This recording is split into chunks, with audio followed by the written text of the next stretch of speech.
Today, in this very courtroom, we have gathered to discuss but one thing. If Ace Attorney Dual Destinies is a bad Ace Attorney game. Hardly a game made me feel not merely frustrated, but sad about its missed potential. And I intend to show you why. And since it seems like the defense doesn't have any objections, I will structure this video into 6 cases where the game fails to deliver on its potential. Oh, and before I begin, I want to tell you that this video will contain spoilers for the entirety of the plot of Dual Destinies. And I mean the entirety. And also, it may contain spoilers for any of the previous mainline Ace Attorney games. I want to start by talking about the game's new addition, a feeder side. She acts as the game's third lawyer, to make the two-lawyer problem even worse. She has her quirks. I like her attitude, she's a fun character even if her character design looks a bit off. But she stands for something rather troubling. The game does not give a shit about its premise. It does not care about continuing where Apollo Justice left off. The game drops all of Apollo Justice's plot points and does something completely different. Case in point, a feeder side. She takes the assistant spot, as young women commonly do in the franchise. The issue is that there was already someone in that position, Trucy. What does Trucy do now? Nothing. She does absolutely nothing in the game. The companion of the previous game, the character we spent the most time with in it, got delegated to just sitting in the office doing nothing. Gets even ruder than that. At the beginning of the second case, before we meet Athena, goes along with Apollo, like she usually does.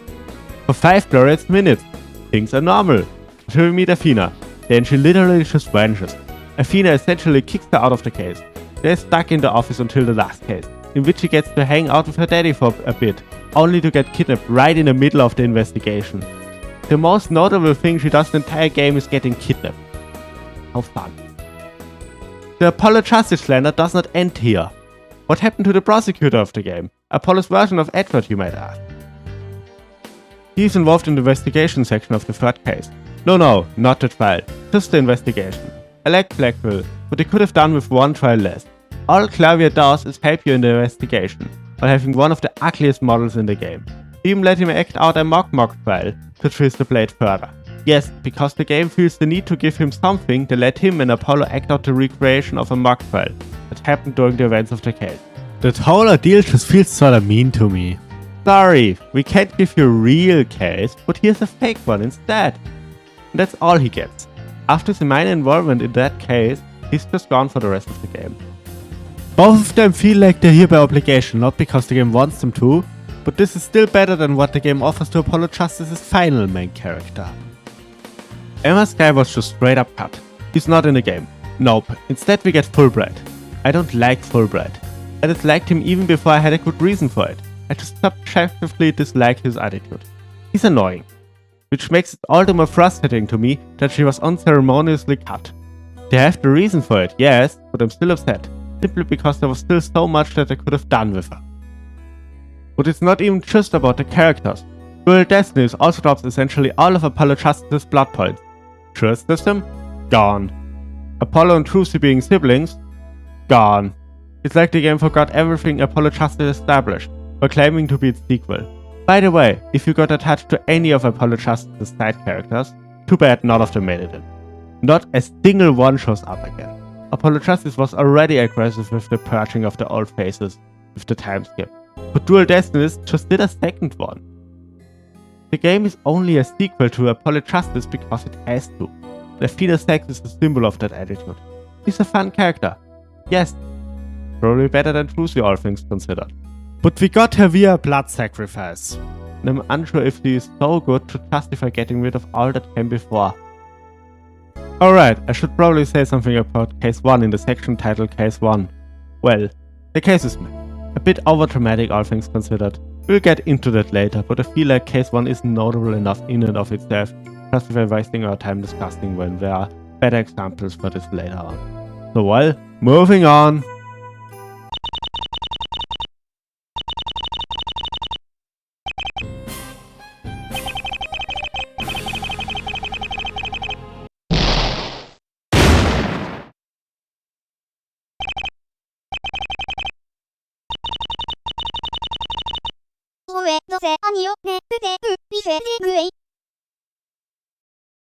Case 2 is bad. Like really bad. There are several contributing factors to that, but what I'd like to focus on here is the villain, Lebelle. Lebelle gets revealed as the bad guy in the intro of the case. Yes, he's one of those. Issue is that he's so obviously the bad guy that it gets ridiculous that none of the characters notice. He's a narcissistic freak that cannot go 2 seconds without mentioning that he's prettier and better than everyone else. He makes the guy from the first game's second case feel like a normal guy. How can anyone seriously consider him innocent? He's a Disney villain incarnate. Man is too self-obsessed to be able to order something at a restaurant, cause he just annoyed the waiter till the guy slaps him. I genuinely cannot see him functioning as a human being. How did he even become the Major's assistant? Like, how did that guy survive a job interview? I can see Manfred von Karma still be just competent enough at base human interactions to be able to buy groceries, but this guy? Why doesn't he get punched wherever he goes? This man literally cannot go for 2 seconds without bragging how much better he is than anyone else. If I were Blackville in that situation, I would tell him that if he doesn't stop bragging right now, I'll declare him guilty instead. Wasn't Franziska von Karma the prosecutor here? She would have shut him up. His big issue is that he's so absurdly evil that he just gets annoying. Most straight up evil Ace Attorney antagonists have something cool or scary about them. This guy is just annoying. His motive doesn't even make sense. He needs money for his luxurious lifestyle. So instead of selling his makeup brand that is sought after by customers, like a sane person, he instead decides to steal some gold. If he was slightly less narcissistic, he could have easily solved that problem. But no, he's so self-obsessed that he decides to murder instead. Honestly, if he had planned better, he could have probably done that without the murder. He killed a guy just to steal some gold he wasn't even 100% sure was there. Could have just broken in without killing anyone, you know? But he had to kill someone cause he's evil, I guess. That case would have been generally better if actual yokai were involved instead of a bit of gold. But what am I getting at here? Well, what I mean is that when Dual Destinies does something, it does it so over the top that it just gets absurd. Not counting the special episode, which is probably the game's best case, each and every villain the game introduces ends up being way over the top beyond reason. This even includes the game's theme, the Dark Age of the Law. Because the game is way too stupid to subtly sell the concept across the game, it has to instead outright tell you how terrible it is. Because it cannot sell it to you. It literally has a professor go on a mad rant in the middle of a trial to get the point across. All while the game's prosecutor seems perfectly fine and just. If the Dark Age of the Law is real, where are the updated autopsy reports?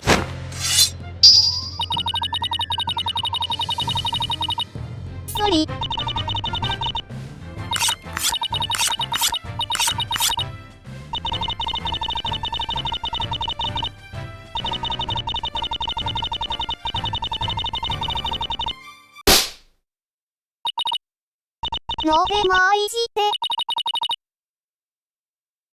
I played the Ace Attorney games in chronological order, meaning that between the original trilogy and Apollo Justice, I played the Investigations game. Many things can be said about these games, but what I wanna touch here is how the game reworked investigations to be way more in-depth and interactive. Naturally, going into Apollo Justice investigations, the old school investigation style, it had felt rather limiting after that. But Apollo Justice came out before the investigation series. You cannot blame it for not taking cues from something that did not exist back then. But Dual Destinies came out after the investigation games. And with the power of 3D, surely they could make these things far greater than before. So naturally, they made them worse. Dual Destinies somehow managed to make investigations far below what even the first Ace Attorney game offered. How is this even possible? I'll tell you how. By removing all interactivity. Usually, in an Ace Attorney investigation, you move between the various scenes, trying to obtain evidence to get one of the witnesses talking. You have to search for the right thing you need, and you are free to explore on your own to find the way forward. Dual Destinies saw that and decided to put you on the road instead. You can no longer examine anything but crime scenes. Some of the most fun in the investigations was that you could examine literally any random background element and get some dialogue for it. But no more. The fact that some of the crime scenes are now in 3D does not sufficiently make up for that. Yes, this does cut down on the searching aimlessly for the one bit of evidence you missed part, but this also cuts down on fun. By the way, the game now almost always tells you where you need to go. and half the time just teleports you there, not even bothering to wait for your input. And forget about thinking about what evidence to present to a witness. In the rare case you have to, the game will straight up tell you what you need to present. Cause fuck you for trying to video game in a video game. Oh, and if you somehow do get lost, there is now a convenient menu feature that will tell you exactly what you need to do. They streamlined it to get rid of all the frustrating parts. The trials are what these games are really about after all. But by doing so, they also got rid of all the fun parts. But don't you worry, there are still lawyer gimmicks. Once per investigation, the lawyer you're playing with, Apollo or Phoenix, will get to do their thing. Apollo will do the perceived thing and write the magentama. The issue is that those gimmicks aren't really in depth. Perceive got moved from cases to investigations to make room for Athena's gimmick, but with only one statement to perceive, it's obviously infinitely easier. Solving those becomes fairly trivial. And well, the magentama. I felt so disappointed when I first got to use it in the special episode, hoping it would get better. It did not get better. It feels like they fundamentally misunderstood the purpose of the mechanic. On a technical level, yes, everything is there. But what the game is missing is the mechanic's core purpose. To give the player a puzzle to solve. The way it worked in the trilogy was that the player would attempt to solve the psych-locks, try to remove them, fail because they lacked the needed evidence, move on to investigate further to get that evidence. Now having a clue about what they need to progress, returning later when they have what they need. But in Dual Destinies, when you activate the magentama, you already have all what you need, and the game even makes it super obvious what you should present, thus ruining the whole point of the mechanic. Apollo Justice managed to get it right in the short section this was around for in that game, so it's not impossible to do. Dual Destinies investigations ask essentially nothing of the player, and that is not fun. Dump them down far too much to the point that they feel like 1 hour long cutscenes and not gameplay. You're doing jack shit in these investigations. The point of Ace Attorney is that it should be at least somewhat interactive. Honestly, after playing Dual Destinies, I appreciate Apollo Justice's investigations so much more. At least you had a fun minigame there to play each time.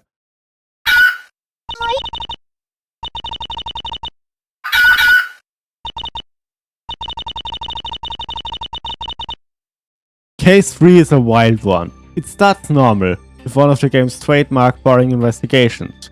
All there is to note is that the game begins to constantly tell you about the dark age of the law to sell you on it. We get our first hint of the craziness that the game would devolve into on the first trial day. After cross-examining a woman with a fucking box on her head, which is weird, but we are playing an Ace Attorney game after all, we move on to a boy who is actually a girl. Yes, it is that shitty Minecraft. It is luckily the exact dumb plot I like, but thinking logically about it doesn't really make sense. Her parents forcing her to pretend to be a boy is just not elaborated upon.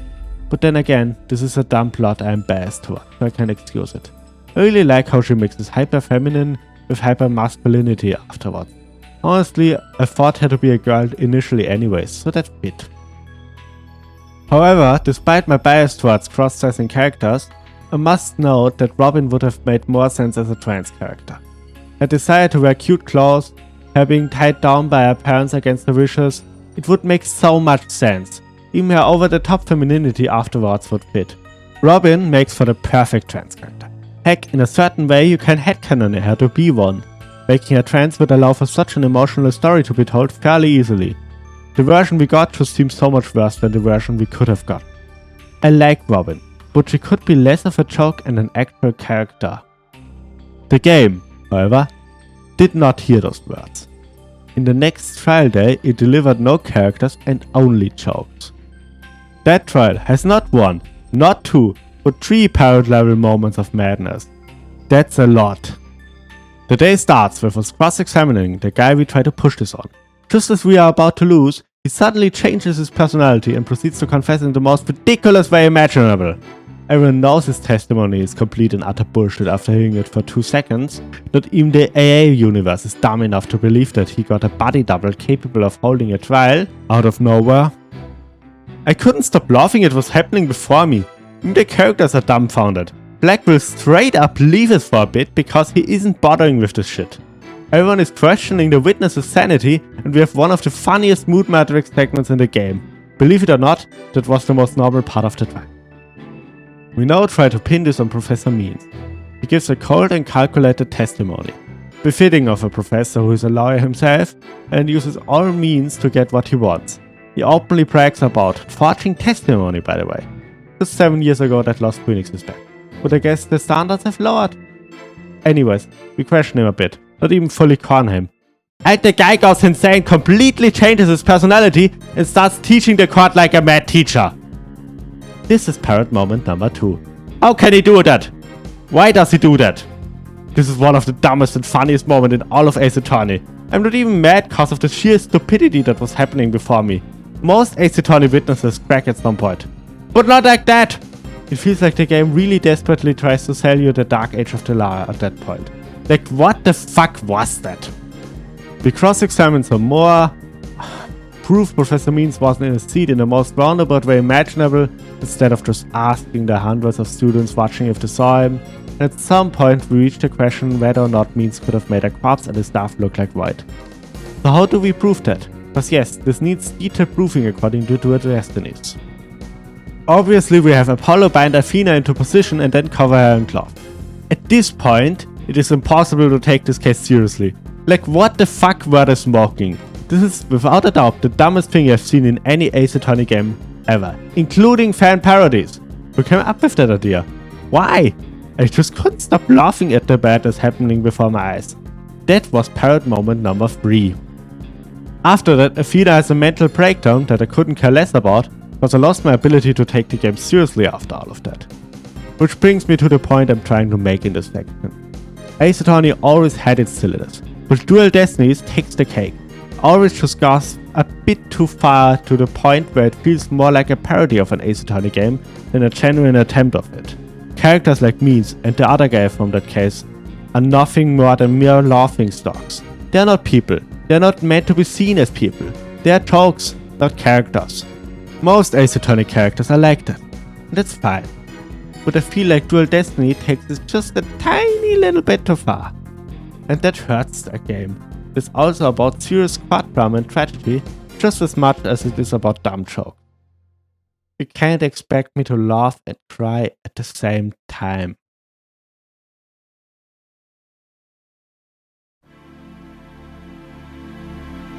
Can I have a moment to talk with you about our Lord and Doomer?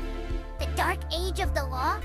We here at the Church of the Dark Age of the Law pray to it all day long.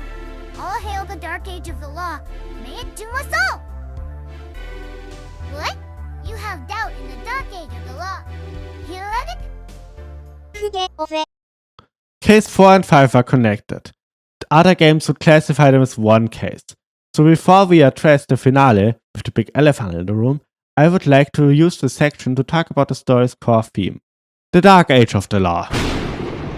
It's what the game is about. If one were to sum up the plot of Dual Destinies in a sentence, they would say that it's about the Dark Age of the Law. The concept is simple. The state of the law in Japanifornia has fallen to ruin. Prosecutors try to get victory at all costs, attorneys forge evidence, no one seeks the truth anymore, and in turn, no one respects the law anymore. There are many issues with this. First and foremost, the game only tells you about it. It does not show you. The Dark Age of the Law gets mentioned a lot, but no attorney nor prosecutor ever forges any evidence. Blackwell is by Ace Attorney standards a fair prosecutor. Yes, he fights till the bitter end, but that is because he genuinely believes the accused is guilty. He never pulls out any updated autopsy reports. Sure, he doesn't help you like Clavia and Edworth did in later cases, but he also pulls no tricks on you. Yes, he can be violent, but so was Franziska. And he has a redeeming quality. When he loses a trial, he accepts it. He doesn't throw a tantrum, nor is he upset. He even tells us what he got out of the killer after their confession. And during trials, he always welcomes any good points made by the defense and fights fairly against them. His only factor making him a dark prosecutor is his convict status. Even Payne doesn't come across that terrible. He's rude and worse at his job than Blackwell, but he never outright cheats, plus the influence of a Case 1 prosecutor on the game is limited. Trials in Dual Destinies are by Ace Attorney standards fair. There's no more bullshit in them than in any other Ace Attorney game. The second big issue with the Dark Age of the Law would be that its origin story makes no sense. The game says it came to be 7 years ago due to a prosecutor killing someone and White losing his badge for cheating. Small issue. We know what happened before Dual Destinies. We have previous games to look into. There were prosecutor murderers before Blackwell, you know. It happens fucking twice in the original trilogy. Making matters worse, Phoenix losing his badge happened right after the second time. One could say that the murder was justified, but in the Ace Attorney universe, murder is murder, and who's to say Blackwell had no justification? The big issue is that timeline-wise, Blackwell's event happened a year after Phoenix losing his badge. That's a lot of time. A lot of time for the world to forget. The events are too far apart to correlate to anything. I have a gut feeling that they wanted Blackwell's backstory to be the sole cause, wanted to make Apollo Justice's plot not a complete waste, so it got stuffed in as a secondary reason. And the final reason why the Dark Age of the Law makes no sense. The law was always fucked in the Ace Attorney universe. The original game introduces us to a demon prosecutor who allegedly forged evidence, Manfred von Karma, who managed to win every single case by mercilessly obtaining victory no matter what, a defense attorney whose idea to prove a client innocent is to make them claim insanity, and the revelation that the prosecutor's office was in fact using forged evidence all along.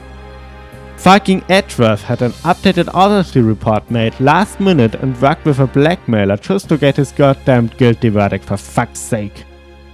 The state of the law by the time of the first game was objectively worse than in Dual Destinies. Nothing that even compares happens in this game. Like, why is the time around Dual Destinies classified as the Dark Age of the Law when the law was clearly worse in the past? Dual Destinies introduced no Dark Age of the Law. It was in fact always there, and is in fact the entire franchise's premise. The Dark Age of the Law, as described in Dual Destinies, is not real.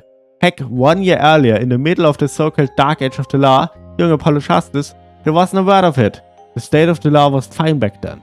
But Apollo Justice was all about trying to fix those, implementing the jury system that Dual Destinies forgot about, punishing the real cheating defense attorney. The law was healing back then. Yet 1 year later, it is fucked for over 7 years. The Dark Age of the Law makes no sense. The Dark Age of the Law, the goddamn concept the game founds its entire identity about, makes no sense. The game is based on an idea that if you think about for 10 seconds, simply cannot exist in the universe. Its entire concept is flawed at its core. Objection!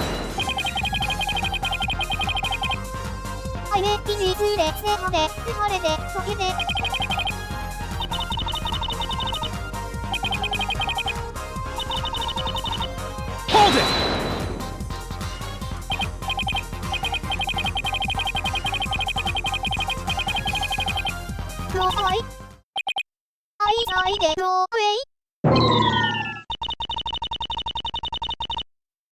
Case 5 is a continuation of Case 4. In the fourth case, we've learned who didn't do it, and in the investigation leading up to the second day, we learn of a mysterious phantom messing with things behind the scene. However, no one even thinks about making the connection and instead accuses Athena. We get to investigate with Druzy! Finally, her moment to shine. She's been waiting all game long for this, and she got kidnapped. Way to cut my excitement short. Instead, we get to hang out with Pearls, who does absolutely nothing. Pointless fan service. Speaking of fan service, we got Edgeworth! It's been too long. Boy, was I glad to see him back. Anyways, to sum up what is happening. The girlfriend of Athena's lesbian mother decided to hold a group of people hostage to avoid her brother getting executed. I mean, you may think that this is a bit wild for an Ace Attorney plot, having several people held hostage like that, but this is Dual Destinies we are talking about. I think I've well established that the game always goes way over the top. Anyways, the hostage taker, Aura Blackwell, gets us to hold a trial. She accuses Athena Sykes for the murder of her own mother 7 years ago, an 11-year-old. Killing her own mother, because it couldn't possibly be her beloved brother. And Edgeworth is totally on board with it. He's forgotten any and all character development he has gotten and has regressed into his mental state during 1-3. Yes, this Edgeworth is less mature than the one at the end of the first game. The real Edgeworth cares about the truth. This one only cares about winning. and to make matters worse, we got what might classify as the ugliest model in the game, with the ugliest objection to boot. It takes real talent to achieve that. You might say that he has reason to believe it was Athena, but no. There's zero evidence for this. None. Niente. He gets some scraps of evidence after we call some witnesses, but he enters the trial with nothing. I'd hoped that he may have secretly helped you behind the scenes, only acting tough to please the hostage taker, but he tries way too hard for that. Gives you zero help, and besides, investigations Edward would have confronted ours straight on and talked her out of the whole ordeal. None of them come to the obvious thought that perhaps the Phantom, who tried to disrupt the entire launch, might wanna take out a lead scientist for the project. No. Must be her fucking daughter. We cross-examine a robot. He provides no clear answers, but nothing saying that it was Athena. But Edward decides that the robot must be misseeing things, and that a testimony saying that she hugged her mother actually means she stabbed her to death. That was a wild tale. Like, maybe yes, the robot is stupid, but come on, you can't come to such a wild conclusion without any evidence. Like, he constantly demands you to show evidence for your claims, but he makes claims without any proof whatsoever.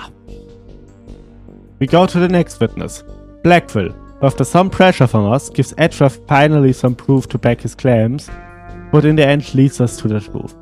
I still don't quite get why Athena liked Blackwell so much. Didn't seem like friends in the cases they shared, or a sudden emotional connection. Did they pull it out of the ass? Anyways, in the end we come to a conclusion.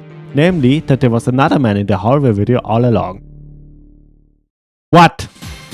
Are you telling me that the hallway video that only showed Blackwell, the reason he got sent to jail, contained a second guy all along?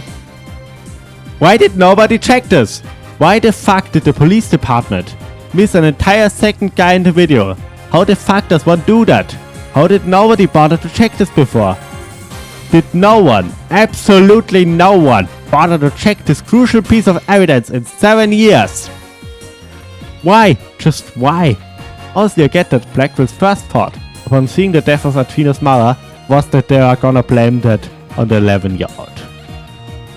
How did no one in the death team think this was a stupid twist? Anyways, Athena's off the hook now. Except no, fuck you, apologize this time! See, Apollo got tired of being a cardboard copy of Light and wants to be in the finale too. So he goes on a character arc. Off screen, because who the fuck gives a fuck about Apollo's development? Anyways, he's back to accuse Athena Sachs of murder.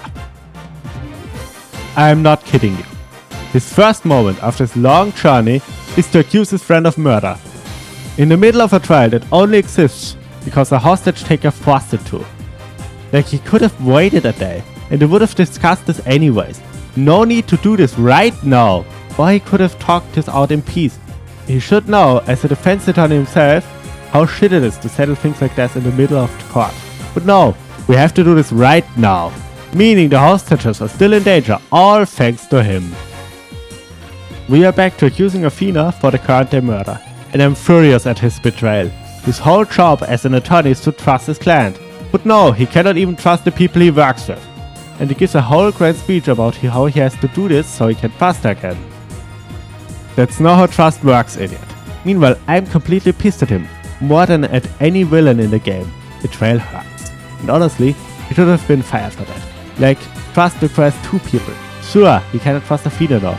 But can she trust him if he accuses her of murder at the slightest whim? Trust means believing in someone without evidence. What Apollo seeks is knowing, and if that's how he defines trust, he should be a prosecutor. But no, everyone forgives him. Pushovers. The thing concludes, we regain his trust and forgive him instantly, and take him back to the courtroom with us, cause Phoenix is a pushover. Anyways, the final showdown begins. We get to make a pick of who we think the Phantom is. The only real possible option is Fulbright. I'd guessed this early on, but I can see why not everyone would do so I shall restrain my bitching about the surprise.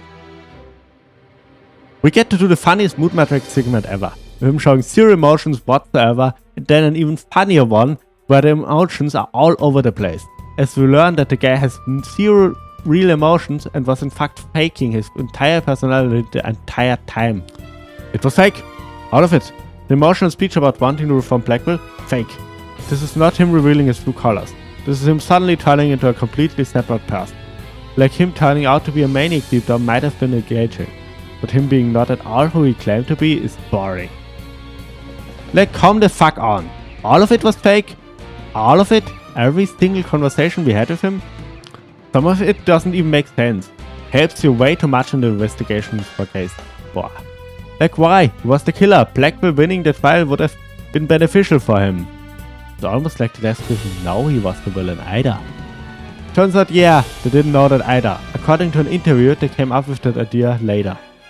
So they made his whole personality and everything, then decided to making a completely different villain all along, and then don't go to question whether that all makes sense. And every single interaction with him being such a complete lie that there isn't even a kernel of truth within them, makes them all boring. Like, he isn't just a complete manipulative bastard. No, turns out Goodwill never existed at all. He was never real. The real Goodwill was dead all along. You never even knew the original. It's impossible to even be mad at him, because the Phantom isn't even a real person. Like, his whole point is that he puts a mask and pretends to be others, to the point that he doesn't even know himself who he really is anymore. You can't be mad at someone that for all intents and purposes isn't even a human being. He isn't mad, he isn't greedy, he isn't out for revenge. He just does things for no particular reason. Like, his motive for what he did 7 years ago is an enemy nation wanted to sabotage, so he just did so. Nothing personal about it whatsoever, just executed the plans of someone else. And his reason for the current day murder. There was blood on the moon rocks that could have revealed his identity.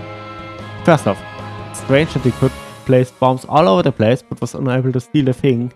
And second, why does he care? He doesn't even know his true identity himself. It getting revealed means nothing. He can just put on another mask and move on. This makes me think, why did he even show up to the court in the first place? Like, why didn't he throw away his identity and run away to become someone else?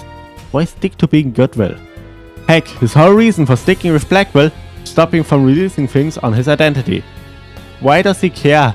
And why does he not just kill Blackwell in one of the several occasions he is alone with him and moves on? Heck, even more of his plan doesn't make sense. The core story of the current day murder is that he killed one of the astronauts as they exited the corridor, what turned out to be the Spaceflight Museum and not the launch place, and fled through the same corridor as the two people saw him. Like, why did he know that people would come to see him at that precise moment to stop him from exiting through the normal way? Why did he know that the corridor would be too dark to see him properly? Why did he know that no one was going to check the Space Museum before switching it back around with the launch pad? This whole goddamn case makes no sense. There are way too many convenient coincidences. Anyways, he begins claiming that he may be a face-changing agent, but he's not the Phantom, just very similar. We do the Ace Attorney thing and prove him guilty. He wasn't the greatest Ace Attorney villain, but I do have to give him credit for not stretching this for 4 hours like some other Ace Attorney villain, that I shall not name here, or going down instantly, like Apollo Justice's bad guy. In his breakdown, he gets shot because Dual Destinies loves to be over dramatic, but nobody cares and he's still alive because Dual Destinies hates to commit to shit. What a game, huh?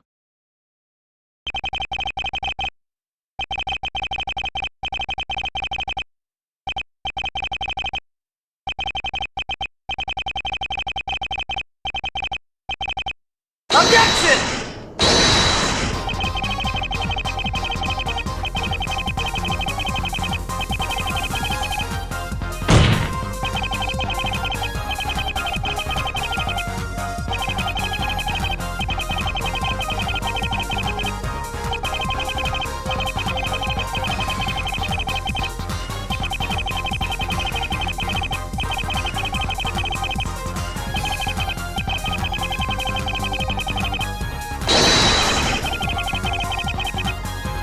Einspruch!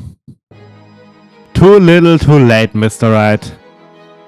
I admit Dual Destinies isn't all bad. It has all the qualities of a good Ace Attorney game. The trials are still fun. I'm not gonna say it does a terrible job at all it does. The mood matrix is fun at times and Athena Sykes grows on you. Not to mention Blackwell. The man easily carries the game. The game is well made and certainly more high quality than any other Ace Attorney title that came before it. Even if the old faces look kinda ugly. What Dual Destinies lacks is a unified vision. Dual Destinies feels at times unsure what it wants to be. It feels designed by a committee. It does not feel like art. It feels like it was meant to sell as a product. I think this might partially be because the game was made by a completely different team compared to the original games. They did their best and the results are generally speaking okay. But okay doesn't cut it when most other games are great. Being better than Investigations 1 isn't a high bar to meet, especially when you have the franchise's core gameplay style to rely on. And even though all Ace Attorney games have their fair share of bullshit, Dual Destinies just has a rather high density of it. Dual Destinies is what it is, a trial to overcome for those who have made it far enough in the franchise. Not an impossible hurdle to clear, but a hurdle nonetheless. It may not be a bad game in general, but it is, unfortunately, a bad Ace Attorney game. So sorry, but I think Your Honor has to hand a verdict out.